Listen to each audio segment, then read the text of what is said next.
नमस्कार, ये आकाशवाणी है। अभी आप मुरी शोभा से समाचार सुनेंगे।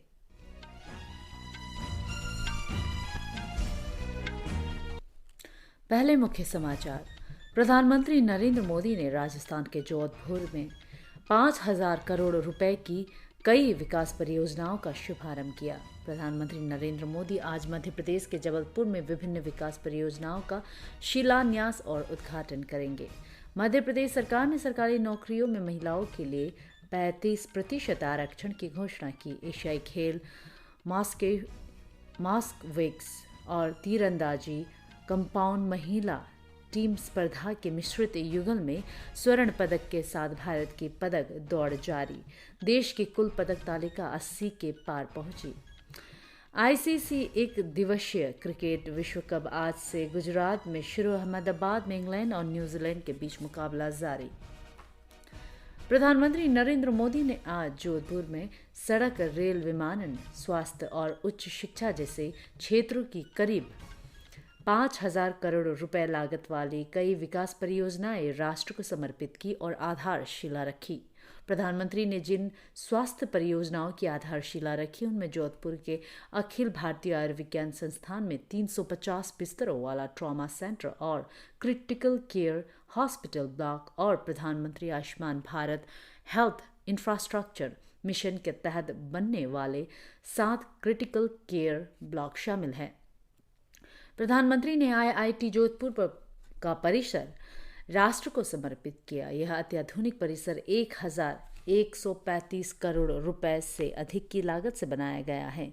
प्रधानमंत्री ने जोधपुर हवाई अड्डे पर अत्याधुनिक नए टर्मिनल भवन की आधारशिला रखी। यह नया भवन 480 करोड़ रुपए की लागत से 24,000 वर्ग मीटर क्षेत्र में यह भवन विकसित किया जाएगा।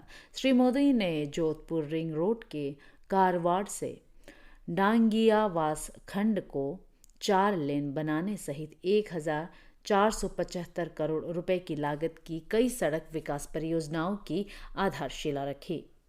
प्रधानमंत्री राजस्थान में 2 नई रेल सेवाओं को भी हरी झंडी दिखाकर रवाना किया। इनमें जैसलमेर को दिल्ली से जोड़ने वाली नई ट्रेन रुणीचा एक्सप्रेस और मारवाड़ जंक्शन को खामली घाट से जोड़ने वाली एक नई हेरिटेज ट्रेन शामिल है। इसके अलावा प्रधानमंत्री ने 2 अन्य रेल परियोजनाएं भी राष्ट्र को समर्पित की। इनमें 145 किलोमीटर लंबी डेगाना राय का बाग रेल लाइन और 58 किलोमीटर लंबी Degana Kuchaman city rail line के दोहरीकरण की परियोजनाएं शामिल है। कार्यक्रम को संबोधित करते हुए प्रधानमंत्री मोदी ने कहा कि केंद्र सरकार राजस्थान में रेल, सड़क के आधारभूत ढांचे के विकास के साथ साथ हर क्षेत्र में तेज विकास के लिए काम कर रही है। उन्होंने कहा कि इसी साल रेलवे के विकास के लिए राजस्थान को करीब 9,500 करोड़ का बजट दिया गया है। यह बजट पिछली सरकार के सालाना औसत बजट से करीब 14 गुना ज्यादा है।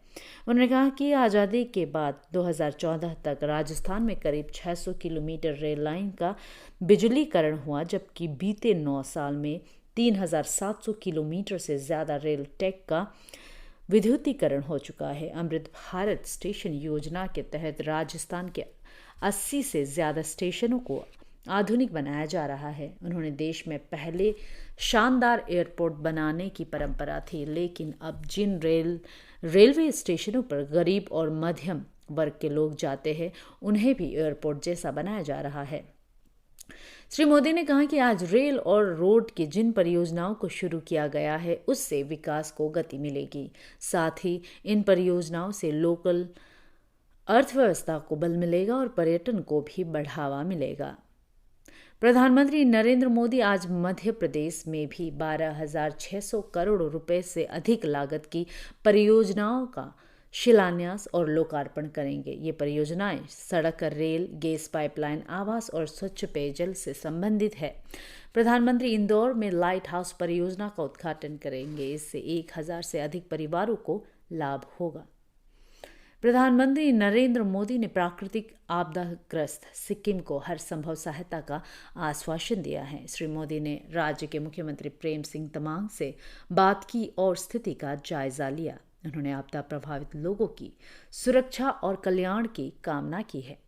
राज्य में मंगलवार रात को ग्लेशियर पिघलने और तीस्ता नदी में अचानक बाढ़ से जानमाल की हानि हुई है। अब तक 14 लोगों की जान गई है और सेना के जवानों सहित 100 से अधिक लोग लापता है।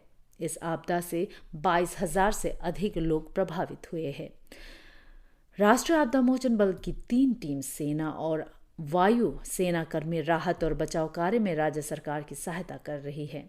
मौसम ठीक होने पर चुंगथांग में राष्ट्रीय आपदा मोचन बल की टीम विमान से रवाना होंगी। विमान से ही आवश्यक वस्तुएं और अन्य आपूर्ति चुंगथांग, लाचेन और लांगचुंग में वितरित की जाएंगी। इस बीच कैबिनेट सचिव राजीव गौबा की अध्यक्षता में कल राष्ट्रीय आपदा प्रबंधन समिति की बैठक में सिक्किम की स्थिति की समीक्षा की गई। इस वर्चुअल बैठक में मुख्य सचिव वी पाठक भी शामिल हुए। श्री गौबा ने बताया कि चुंगथांग बांध की सुरंग में फंसे लोगों और पर्यटकों को निकालने का कार्य प्राथमिकता के आधार पर किया जा रहा है। केंद्रीय सूचना प्रसारण तथा युवा कार्यक्रम एवं खेल मंत्री अनुराग सिंह ठाकुर ने आज रायपुर में नेहरू युवा केंद्र संगठन द्वारा आयोजित राज्य स्तरीय युवा उत्सव का शुभारंभ किया। इस अवसर पर केंद्रीय मंत्री ने कहा कि विश्व में भारत के सॉफ्ट पावर को और मजबूत बनाना है। यह काम खेल, संस्कृति और सिनेमा के माध्यम से हो सकता है। श्री ठाकुर ने कहा कि चीन में हो रहे एशियाड में भारत के एथलीटों ने अपने प्रदर्शन से देश का सर गर्व से ऊंचा किया है। उन्होंने युवाओं का आह्वान किया कि वे पर्यावरण, शिक्षा, स्वास्थ्य, स्वच्छता, नशा मुक्ति जैसे किसी एक क्षेत्र को चुन ले और संकल्प ले कि अगले 25 वर्षों तक उसे क्षेत्र में सकारात्मक बदलाव लाने के लिए अपना हर संभव योगदान देंगे।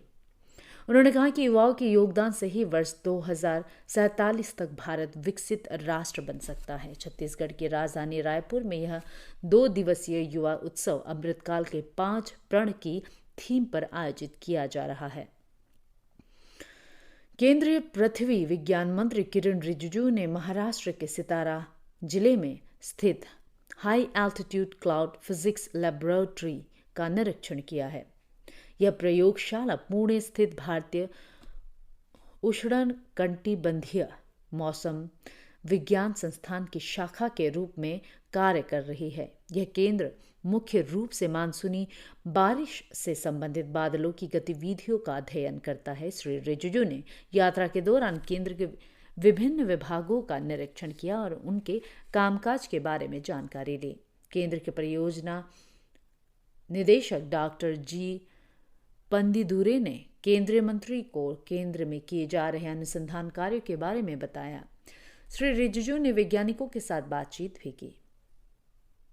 मध्य प्रदेश सरकार ने वन विभाग को छोड़कर सभी भर्तियों में महिलाओं के लिए 35% आरक्षण उपलब्ध कराने की अधिसूचना जारी कर दी है। राज्य में महिलाओं को 35% आरक्षण के लिए मध्य प्रदेश लोक सेवाएं नियमावली 1997 में संशोधित किया गया है। अधिसूचना के अनुसार सीधी भर्ती की स्थिति में वन विभाग को छोड़कर महिलाओं को राज्य के सभी पदों पर 35% आरक्षण मिलेगा। मुख्यमंत्री शिवराज सिंह चौहान ने हाल ही में पुलिस और अन्य सरकारी नौकरियों में 35% रिक्तियों पर महिलाओं को भर्ती करने की घोषणा की थी। पंचायत और शहरी निकायों के चुनाव में महिलाओं को 50% आरक्षण देने वाला मध्य प्रदेश पहला राज्य था। राज्य में पुलिस में महिलाओं की भर्ती के लिए 30% आरक्षण था। महिलाओं के नाम संपत्ति के पंजीकरण पर भी छूट दी जाती है। राज्य में कुल 5 करोड़ 60 लाख मतदाता है, जिनमें से 2 करोड़ 72 लाख महिलाएं हैं। आज राष्ट्रीय डॉल्फिन दिवस मनाया जा रहा है। राष्ट्रीय जलीय जीव गंगा डॉल्फिन के निरीक्षण के बारे में जागरूकता फैलाने के लिए प्रत्येक वर्ष 5 अक्टूबर को राष्ट्रीय डॉल्फिन दिवस मनाया जाता है। ये डॉल्फिन नेपाल, भारत और बांग्लादेश में गंगा, ब्रह्मपुत्र, मेघना और करुणाफुली सांगू नदियों में पाया जाता है। वन्य जीव विशेषज्ञ, पशु प्रेमियों और पर्यावरण वैज्ञानिकों की मांग के बाद राष्ट्रीय वन्य जीव बोर्ड ने 2022 से राष्ट्रीय डॉल्फिन दिवस मनाने की शुरुआत की थी।